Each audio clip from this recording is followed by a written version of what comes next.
Cool. Well, thank you, Todd, for introducing me, and welcome to England.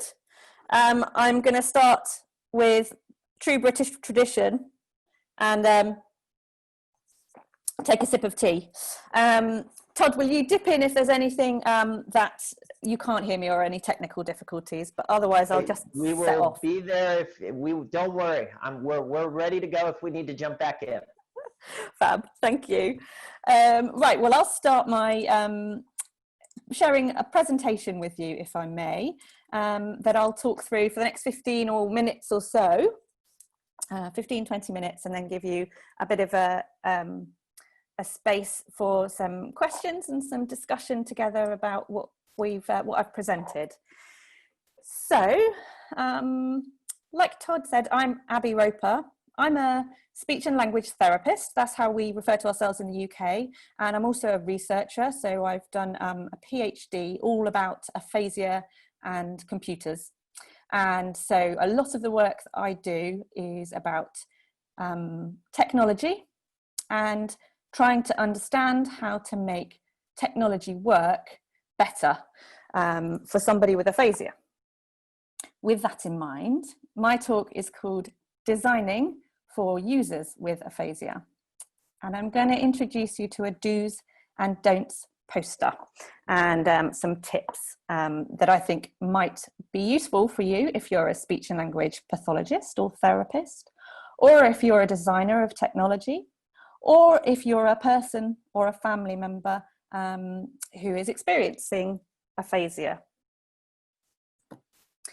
So I'm going to start by introducing the other people who've done a lot of this work with me.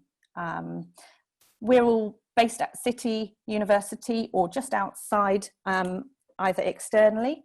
So the top row you can see we've got Stephanie Wilson, Jane Marshall, that's me with short hair, pre-lockdown, now it's much longer, Timothy Neat, and if you just look at the four of us, Stephanie and Timothy are based in human-computer interaction design, so the School of Computing at City University of London, and Jane Marshall and me have come up through the Division of Language and Communication Science, where we train lots and lots of speech and language therapists in that part of the university.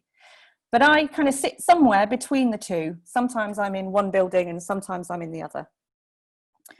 We've also got some great colleagues. Madeline Cruz is a brilliant aphasia researcher who will be making a talk for you later on in this 24 hours. So I'll let you get to know her a bit better later on. And Julia Galliers is a researcher who's done loads of excellent work about communication and technology. Tess Lancashire is an advisor for us who has aphasia, and she's advised us on the work that I'm going to talk to you about now. And Brian Grellman is an accessibility expert, so he thinks long and hard about computing and accessibility. All of these people, all of these companies, the EPSRC and the Stroke, have supported us to pay for the research we do.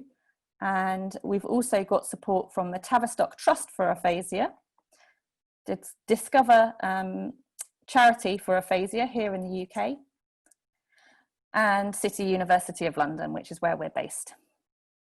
The name of our project at the moment is Inca, and that's where this work comes from.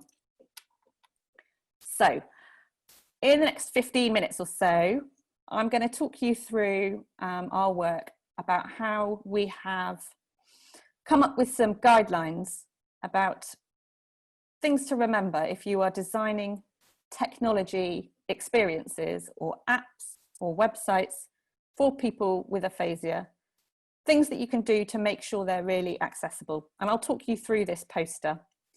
If you want to access this, the web address is here, but I'm also going to paste it in the comments on Facebook afterwards, okay?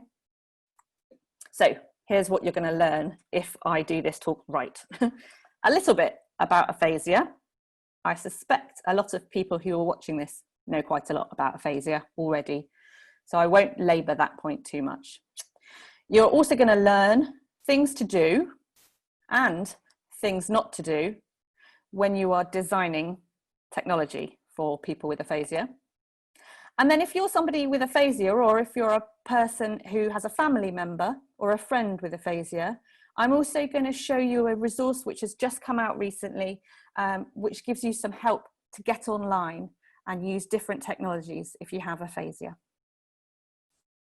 Right, so aphasia. From the perspective of the research that I do, here are some important things to remember. Aphasia is the result of a brain injury, and the most common cause is a stroke, but it can also come as a result of a traumatic brain injury or a progressive brain condition such as dementia. A lot of this work has been based on, that I'm going to present, has been based on the experience of people who have had a stroke. I'm sure everyone here knows this, but it bears repeating. Aphasia affects your language, but it doesn't affect your intellect. And I like to think about it as affecting 4 key things in language. Aphasia can affect speaking, understanding, reading, and writing. And as we know, it will be a bit different for every single person who experiences aphasia. It affects about 1/3 of people who survive a stroke. That's a lot of people. But enough of me talking. I'm going to actually hand over now to Nick Cann. And Nick is somebody who has aphasia, and he has just today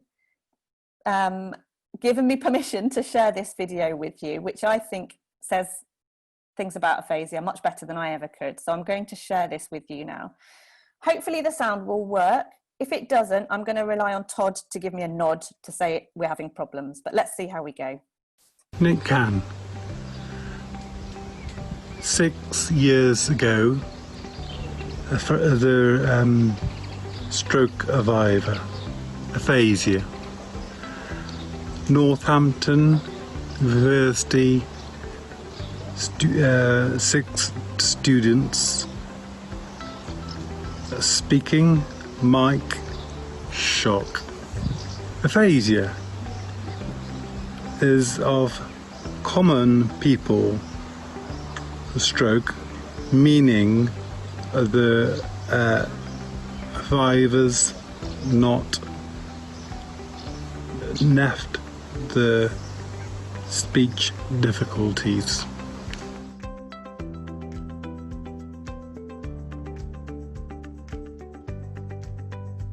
So this last bit says Nick is helping us launch a new digital guide, Getting Online for People with Aphasia.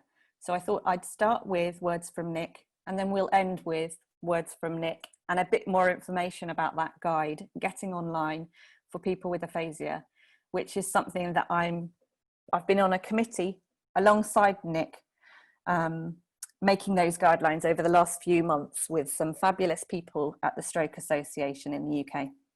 Right, so that's aphasia. Nick. Now, it might not immediately be obvious when you think about aphasia affecting speaking and listening and reading and writing. But when people have aphasia, it very often impacts upon technology use. So it means it can make it much more difficult to use a smartphone, to use a computer, to use an ATM, I think that's what you call them in America, or a cash machine, as we say in the UK, can make it difficult to understand lots of technology things. And it's not as straightforward as just being, just having a difficulty with reading. It can be having difficulties in finding your way through technology and remembering how to get places and remembering what's expected of you, and understanding the complicated signs and symbols that we rely on to help us find our way around. This is something that we found from the last 10 years of research that we've been doing at City University in this area. And recently, we've done some specific work to really try and explore some of the key problems that people with aphasia experience when they're using everyday technologies like social media. So I'm going to talk to you now about a study about social media.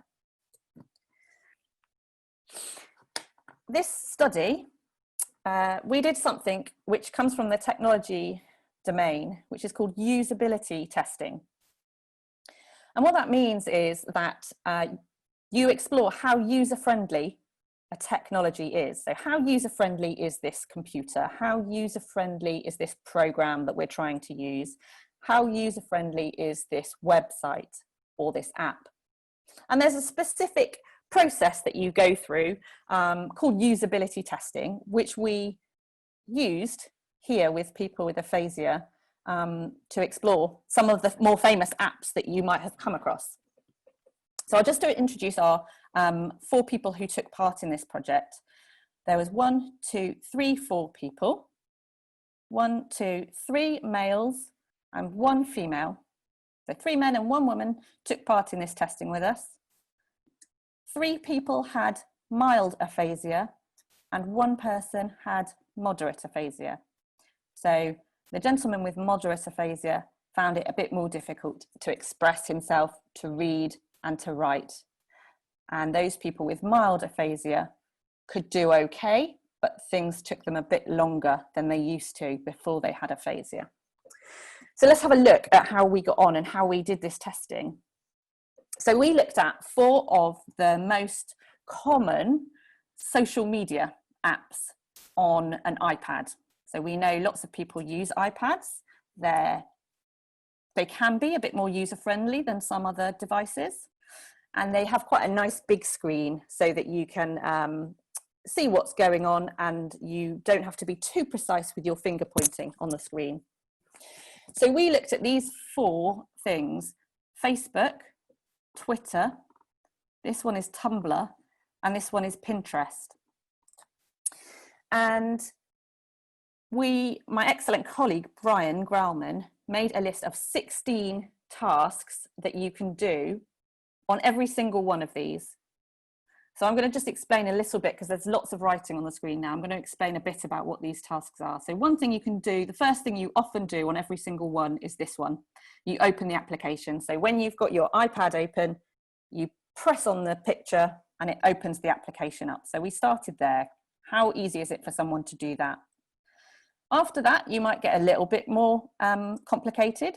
You explore the home feed. So that might involve opening up the app and then scrolling through, having a look at what's coming up on the screen. As you go down this list, it gets a little bit more complicated. So then you might want to engage with something you've seen. You might want to show that you like it. You might want to write a comment. So can you press the like button?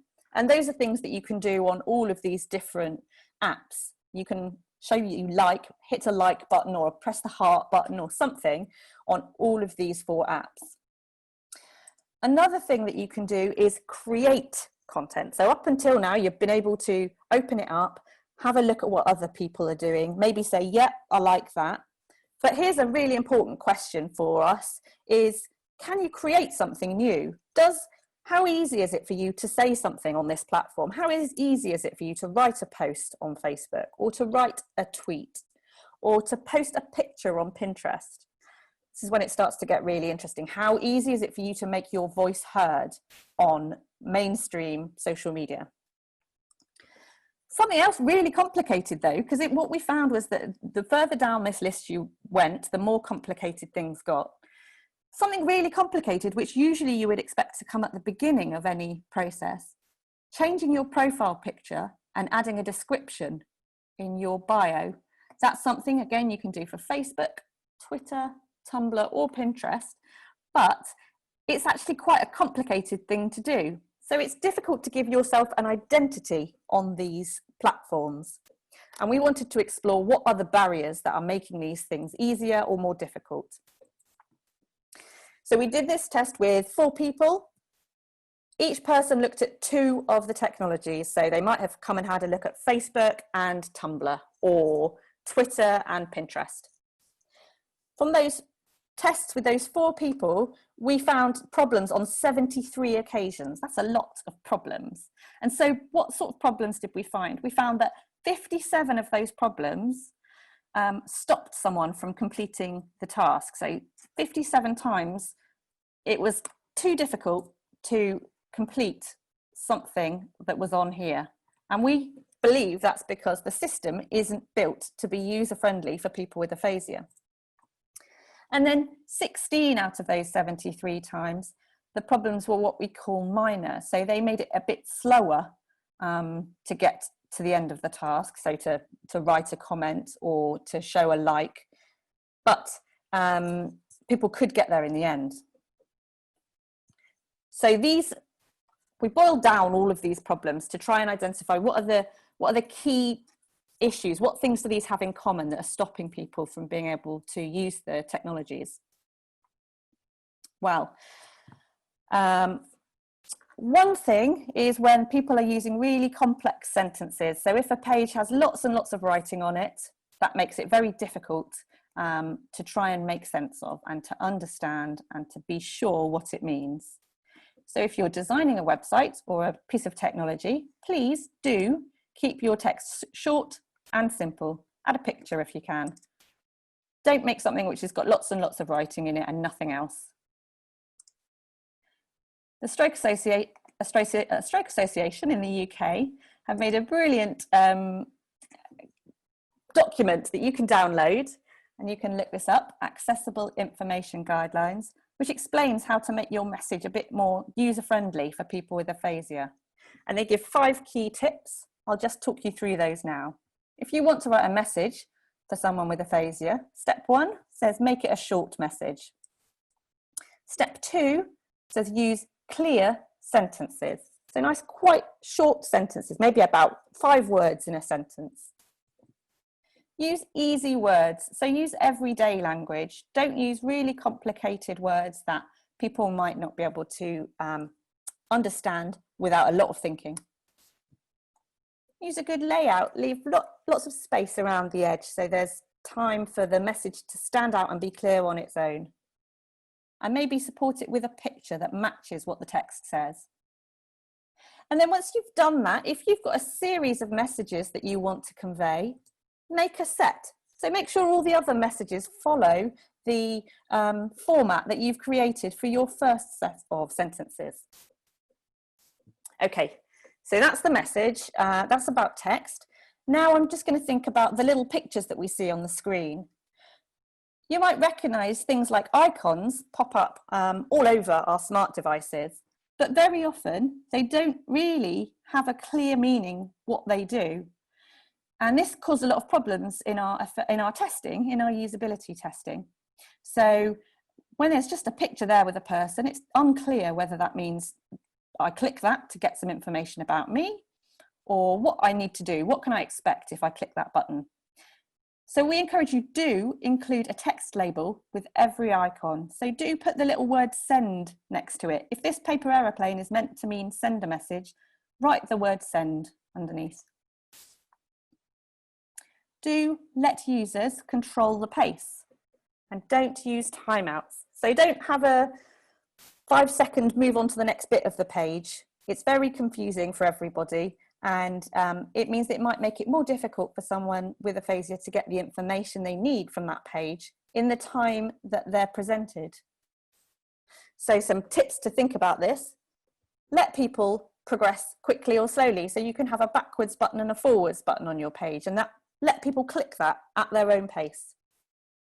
Include pauses to let people decide and digest material.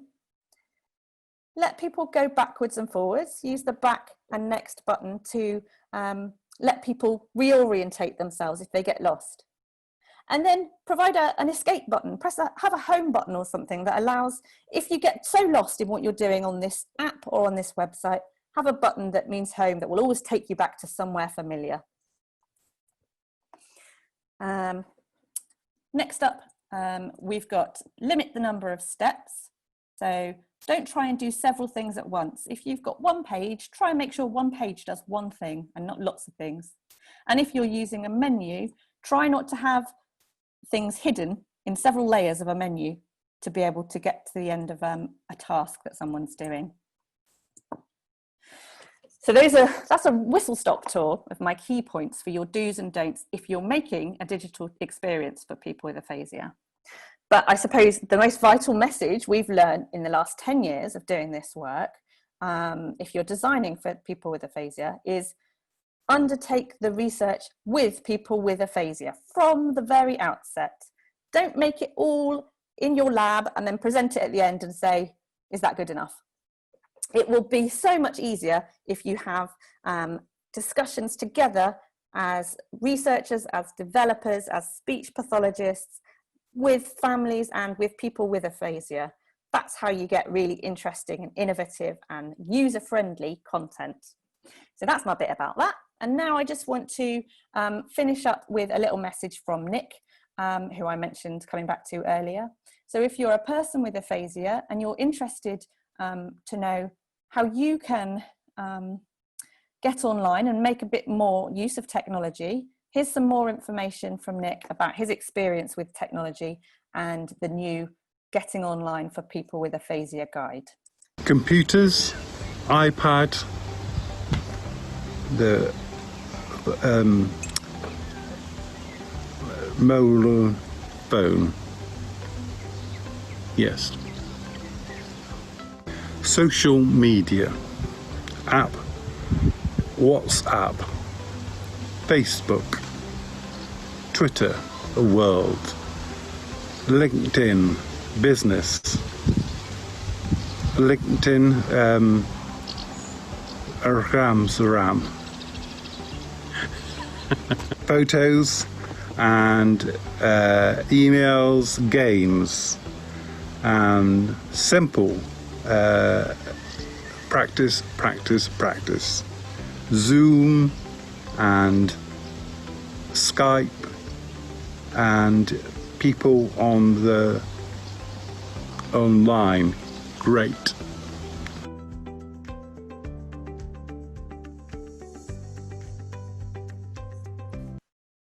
So that last slide says Nick would like you to visit stroke.org.uk/aphasia online. Computer. Here's a page with that link, and this shows a resource which we've worked on together. I haven't done any of the hard work. I simply sat on a committee and said, I think that's a good idea every now and again. But Caitlin at the Stroke Association has done a brilliant job with this, and Nick, who you've just seen in the video, has been an advisor on this. And just today they've tweeted this link out and a tweet with that little video that I've included. And I asked Nick if I could put the video online, and he said yes, you can. And he also expressed his great dismay at the fact that he's got a lockdown haircut, so his hair is much longer than he might normally be if he was going to go onto an international video platform. Anyway, so I'm going to post a link to that in the Facebook comments. And this is the end of the talk. Hopefully you've learned a bit about aphasia, some things to do and some things not to do when you design technology for people with aphasia. And finally, where to get help for getting online if you have aphasia. That's it. Thank you very much.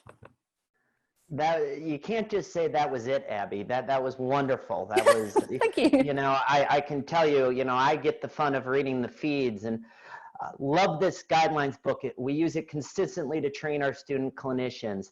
Thanks for talking about this. We'll be sure to infuse some of your tips into our sessions. We had a great day of learning about and trying out social media yesterday.